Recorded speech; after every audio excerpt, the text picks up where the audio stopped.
আসসালামু আলাইকুম। এটিএন বাংলা সংবাদে সবাইকে স্বাগত জানাচ্ছি। আমি শান্তা ইসলাম। প্রধান নির্বাচন কমিশনার এম নাসির উদ্দিন বলেছেন, ভোট কেন্দ্র দখল করে আর নির্বাচনে জেতার সুযোগ নেই। দখলের চেষ্টা করলে পুরো কেন্দ্রের ভোট বাতিল হবে বলে জানান তিনি। ফেব্রুয়ারিতে নির্বাচন আয়োজনের প্রস্তুতি চলমান আছে জানিয়ে সিসি বলেন, চূড়ান্ত ভোটার তালিকা আগামী 2 সপ্তাহের মধ্যে প্রকাশ করা হবে।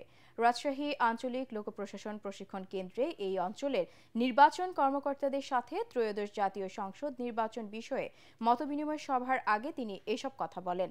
কোন পদ্ধতিতে নির্বাচন অনুষ্ঠিত হবে এই বিতর্ক নিয়ে প্রধান নির্বাচন কমিশনার বলেন, আনুপাতিক পদ্ধতি বা পিআর পদ্ধতিতে নির্বাচন সংবিধানে নেই। সংবিধানের বাইরে ইসি যেতে পারে না। স্ট্রাইকিং ফোর্স নয়, সেনাবাহিনীকে আইন শৃঙ্খলা রক্ষা বাহিনীর সদস্যের মধ্যে অন্তর্ভুক্ত করতে কমিশন কাজ করছে বলেও জানান সিসি। বর্তমান সরকার চাপ দিলে পদত্যাগ করবেন জানিয়ে তিনি বলেন, সরকার নির্বাচন নিয়ে এখন পর্যন্ত কোনো চাপ দেয়নি, তবে চাপ দিলে চেয়ার ছেড়ে দেবেন। দেশের একটা ক্রান্তি লগ্নে এই প্রধান নির্বাচন কমিশনারের দায়িত্বটা আমি নিয়েছি বলতে হয়। যখন রাজি হয়েছি তখন তো নিয়েছি বলতে হয়, এবং এই নির্বাচনের উপরে নির্ভর করছে দেশ কোন দিকে যাবে, দেশের ভবিষ্যৎ কোন দিকে যাবে। আমরা গণতন্ত্রের পথে হাঁটবো না কোন দিকে হাঁটবো, এটা নির্ধারিত হবে। কিন্তু এই নির্বাচন অত্যন্ত গুরুত্বপূর্ণ একটা নির্বাচন। দেশ জাতি আমাদের দিকে তাকিয়ে আছে, ইতিহাস আমাদের দিকে তাকিয়ে আছে। নারায়ণগঞ্জের সিদ্ধিরগঞ্জে একটি আধা পাকা ঘরে ফ্রিজের কম্প্রেসার বিস্ফোরণে 2টি পরিবারের 9 জন দগ্ধ হয়েছে। তাদের সবাইকে ঢাকার জাতীয় বার্ন ও প্লাস্টিক সার্জারি ইনস্টিটিউটে ভর্তি করা হয়েছে। ভোরে সিদ্ধিরগঞ্জ থানার হিরাজিল গ্রামে এই ঘটনা ঘটে। শুরুতে ঘটনাটি গ্যাস লাইন থেকে বিস্ফোরণ বলে জানা গেলেও পরে জানা যায় ফ্রিজের কম্প্রেসার বিস্ফোরণ থেকে আগুন লেগে দগ্ধ হয় তারা। ফায়ার সার্ভিস জানায়, ফ্রিজের কম্প্রেসার বিস্ফোরণ থেকেই আগুনের সূত্রপাত হয় এবং এতে পরিবারের সদস্যরা দগ্ধ হয়। দগ্ধ ব্যক্তিরা হলো দিনমজুর তানজিল ইসলাম, তার স্ত্রী আসমা বেগম ও 2 সন্তান তৃষা আক্তার এবং আরাফাত। দিনমজুর হাসান, তার স্ত্রী সালমা বেগম ও তাদের 3 শিশু সন্তান ইমাম উদ্দিন, জান্নাত এবং মুনতাহা। এর মধ্যে হাসানের শরীরের 44%, সালমার 48%, আসমার 48%, তৃষার 53%, জান্নাতের 40%, মুনতাহার 37% এবং 1 মাস বয়সী ইমামের শরীরের 30% পুড়ে গেছে। তবে তানজিল ইসলামকে প্রাথমিক চিকিৎসা দিয়ে বাড়ি পাঠানো হয়েছে। 1 মাস মৃত্যুর সঙ্গে লড়ে হার মানল মাইলস্টোনের আরেক শিক্ষার্থী তাসনিয়া। উত্তরা মাইলস্টোন স্কুলে যুদ্ধবিমান বিধ্বস্তে আহত হয়ে জাতীয় বার্ন ও প্লাস্টিক সার্জারি ইনস্টিটিউটের আইসিইউতে চিকিৎসাধীন অবস্থায় সকালে মারা যায় সে। এ নিয়ে এই দুর্ঘটনায় নিহতের সংখ্যা বেড়ে দাঁড়ালো 37 জনে। বার্ন ইনস্টিটিউটের চিকিৎসক সুলতান মাহমুদ শিকদার জানান, 21 জুলাই মাইলস্টোনে বিমান দুর্ঘটনায় আহত তাসনিয়ার শরীরে 37% দগ্ধ ছিল। সকাল 8টার দিকে নিবিড় পরিচর্যা কেন্দ্রের 6 নম্বর বেডে চিকিৎসাধীন অবস্থায় সে মারা যায়। এই ঘটনায় এখন পর্যন্ত জাতীয় বার্নে 20 জন মারা গেল। বর্তমানে চিকিৎসাধীন আছে 23 জন এবং 14 জনকে ছাড়পত্র দেওয়া হয়েছে। ঝুঁকিপূর্ণ ভবনে নানা সংকট নিয়ে চলছে জয়পুরহাট মা ও শিশু কল্যাণ কেন্দ্র। একদিকে ওষুধ, যন্ত্রপাতি ও চিকিৎসক সংকট, অন্যদিকে জনবল না থাকায় কাঙ্ক্ষিত সেবা থেকে বঞ্চিত প্রসূতি মা ও শিশু। সংকট সমাধান করে সেবা নিশ্চিতের দাবি রোগী ও স্বজনদের। জয়পুরহাট প্রতিনিধি রফিকুল ইসলাম রফিকের পাঠানো তথ্যচিত্রে আরও জানাচ্ছেন ফারহিন ইসলাম টুম্পা। 4 দশক আগে প্রতিষ্ঠিত জয়পুরহাট শহরের ধানমন্ডি সরকারি মা ও শিশু কল্যাণ কেন্দ্রটি একসময় সুনাম কুড়ালেও বর্তমানে নানা সংকটে ভেঙে পড়েছে স্বাস্থ্যসেবা। দীর্ঘদিন ধরে নেই ওষুধ সরবরাহ, যন্ত্রপাতি না থাকায় রোগ নির্ণয় কার্যক্রমও বন্ধ, এমনকি এনেস্থেশিয়া ডাক্তার না থাকায় প্রায় 2 বছর ধরে বন্ধ রয়েছে অপারেশন। এছাড়া ঝুঁকিপূর্ণ জরাজীর্ণ ভবনে আতঙ্কিত রোগী ও স্বজনরা। আমি আমার ওয়াইফকে এখানে চিকিৎসার জন্য নিয়ে আসছিলাম, তো এই মতো প্রায় 3 বার চেক আপ করালাম, কিন্তু একবার আমি ওষুধ পাইনি এবং আল্ট্রাসাউন্ড করাতে পারিনি এখানটাতে। এখানে মেশিন নেই। অপারেশন, সিজার, ভালো এনেস্থেশিয়া ডাক্তার সবকিছু হলে আমাদের একটু বেশি ভালো হতো। এখানে আগে ফ্রিতে ওষুধ দেওয়া হতো, সিজার ছিল, কিন্তু এখন ওষুধ আমাদের কিনে খাইতে হয় বাইরে থেকে। সরকার যদি এই ওষুধের ব্যবস্থাটা করে দিত অনেক ভালো হতো। অনিয়মিত বেতন সহ নানা সমস্যায় জর্জরিত হাসপাতালের স্টাফরা। আমাদের উন্নয়ন খাত এবং আউটসোর্সিং যারা আছে তাদের বেতন নাই। সমস্যা নিয়ে কোনো কিছু বলতে রাজি হননি মা ও শিশু কল্যাণ কেন্দ্রের মেডিকেল অফিসার। যদি এসব সমস্যার সমাধান করা হয় তাহলে অবশ্যই আমরা আরো বেশি ভালো কাজ করতে পারবো এবং এই প্রতিষ্ঠানটি আবার আগের মতো স্বাস্থ্যসেবা দিতে পারবে। দ্রুত সব সংকট কাটিয়ে স্বাস্থ্যসেবা নিশ্চিতের দাবি এলাকাবাসীর। Bureau report, ATN Bangla. আন্তর্জাতিক বিশ্বজুড়ে অশান্তি ছড়িয়ে শান্তিতে নোবেল পাওয়ার স্বপ্ন দেখছেন মার্কিন president Donald Trump. Bharat Pakistan সহ 6টি যুদ্ধ থামানোর দাবি করে নোবেল পুরস্কার পেতে মরিয়া এই রিপাবলিকান নেতা। বিশ্বের সবচেয়ে মর্যাদাকর এই পুরস্কারে ট্রাম্পকে মনোনীত করতে সম্মতিও দিয়েছে পাকিস্তান, আর্মেনিয়া, ইসরায়েল সহ মিত্র দেশগুলো।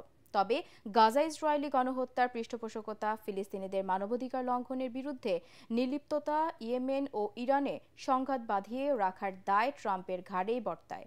তাই ডোনাল্ড ট্রাম্পের নোবেল জয় হতে পারে মানবতা ও শান্তি প্রতিষ্ঠার পথে বড় উপহাস। বিস্তারিত শরীফুল ইসলামের প্রতিবেদনে।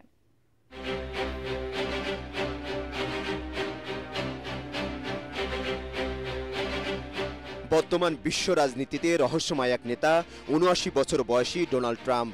মার্কিন রাজনীতির বাইরেও যার অবাধ বিচরণ বিশ্ব ভূমণ্ডলে। ৪৭তম প্রেসিডেন্ট হিসেবে ক্ষমতায় এসেই একের পর এক চমক দেখিয়ে যেমন সবাইকে তাক লাগিয়ে দিয়েছেন, তেমনি তার উদ্ভট সব কর্মকাণ্ডে হতভাগ বিশ্ববাসী। মার্কিনীদের অর্থনৈতিক ভাগ্য বদলানোর নামে বিতর্কিত নানা পদক্ষেপের পাশাপাশি বিভিন্ন দেশের ওপর ট্রাম্পের খবরদারি আর নাক গলানো মানতে নারাজ অনেকে। এবার হোয়াইট হাউসে ফেরার পর তার মদদেই ফিলিস্তিনিদের ওপর নৃশংসতা, আগ্রাসন বাড়িয়ে দেয় নেতানিয়াহু সরকার। অবরুদ্ধ গাজায় শান্তি প্রতিষ্ঠার বদলে অশান্তির বিষ ছড়িয়ে দেওয়ার জন্য প্রেসিডেন্ট ট্রাম্পকেই দায়ী করেন খোদ আমেরিকানরা। সম্প্রতি Bharat, Pakistan, Armenia, Azerbaijan, Iran, Israel এবং রাশিয়া, ইউক্রেন সহ 6টি যুদ্ধ থামাতে নিজের কৃতিত্ব দাবি করে আসছেন মার্কিন ধনকুবের। এজন্য নিজেকে শান্তিতে নোবেল পাওয়ার যোগ্য বলে দাবি এই যুদ্ধবাজ নেতার।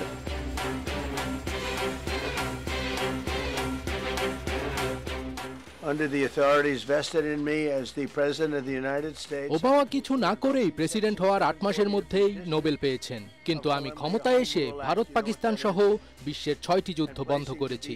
তাই নোবেল শান্তি পুরস্কারের নমিনেশন আমিই যোগ্য।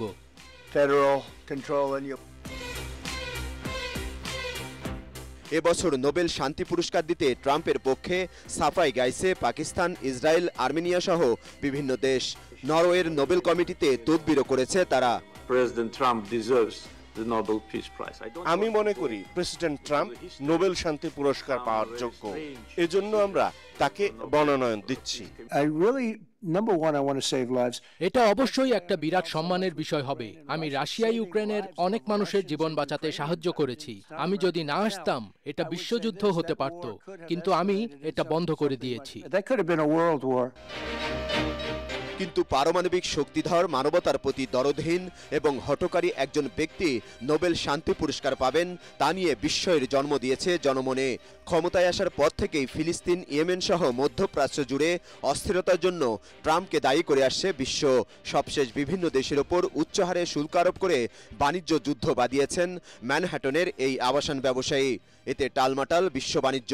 অনেকের দাবি শান্তির বিপরীতে অশান্তির বিষ ছড়িয়ে দিয়েছেন 6 ফুট 3 ইঞ্চির সুঠাম দেহের এই শ্বেতাঙ্গ নেতা।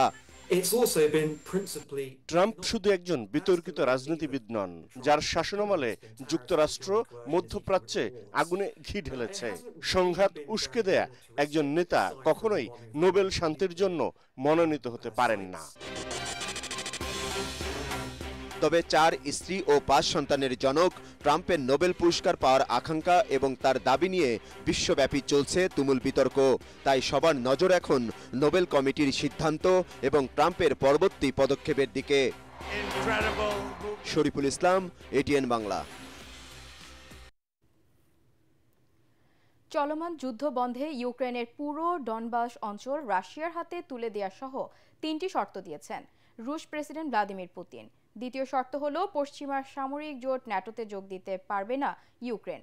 যুদ্ধ পরবর্তী ইউক্রেনে পশ্চিমা সেনা মোতায়েন করা যাবে না, এই তথ্য জানিয়েছে সংবাদ মাধ্যম রয়টার্স। গত 15 আগস্ট যুক্তরাষ্ট্রের আলাস্কায় দেশটির প্রেসিডেন্ট ডোনাল্ড ট্রাম্পের সাথে প্রায় 3 ঘন্টা বৈঠক করেন পুতিন। তবে বৈঠকে কি আলোচনা হয়েছিল সে বিষয়ে তারা কেউই সুস্পষ্টভাবে কিছু জানায়নি। এরপর ট্রাম্প ইউক্রেনের প্রেসিডেন্ট ভলোদিমির জেলেনস্কির সাথেও যুদ্ধ বন্ধ নিয়ে আলোচনা করেন। দ্রুতই পুতিন জেলেনস্কি বৈঠক হবে বলেও জানান ট্রাম্প। নেদারল্যান্ডসের বিপক্ষে 3 ম্যাচ টি-20 সিরিজ ও এশিয়া কাপের জন্য 16 সদস্যের দল ঘোষণা করেছে বাংলাদেশ ক্রিকেট বোর্ড বিসিবি। প্রায় 3 বছর পর দলে ফিরলেন wicket keeper batsman Nurul Hasan Sohan, ফিরেছেন সাইফ হাসানও। এদিকে নেদারল্যান্ডস সিরিজ থেকে ছুটি নেওয়া অলরাউন্ডার মেহেদী হাসান মিরাজ নেই এশিয়া কাপেও, তবে এশিয়া কাপের দলে স্ট্যান্ড বাই রাখা হয়েছে তাকে। এছাড়া দলে সুযোগ হয়নি সবশেষ টি-20 সিরিজে খেলা নাইম শেখের। আগের মতো এবারও সুযোগ হয়নি সাবেক অধিনায়ক নাজমুল হোসেন শান্তর। নেদারল্যান্ডসের বিপক্ষে 3 ম্যাচের টি-20 সিরিজ শুরু হবে 30 আগস্ট। পরের 2 ম্যাচ হবে 1 ও 3 সেপ্টেম্বর। সব ম্যাচই হবে সিলেট আন্তর্জাতিক স্টেডিয়ামে।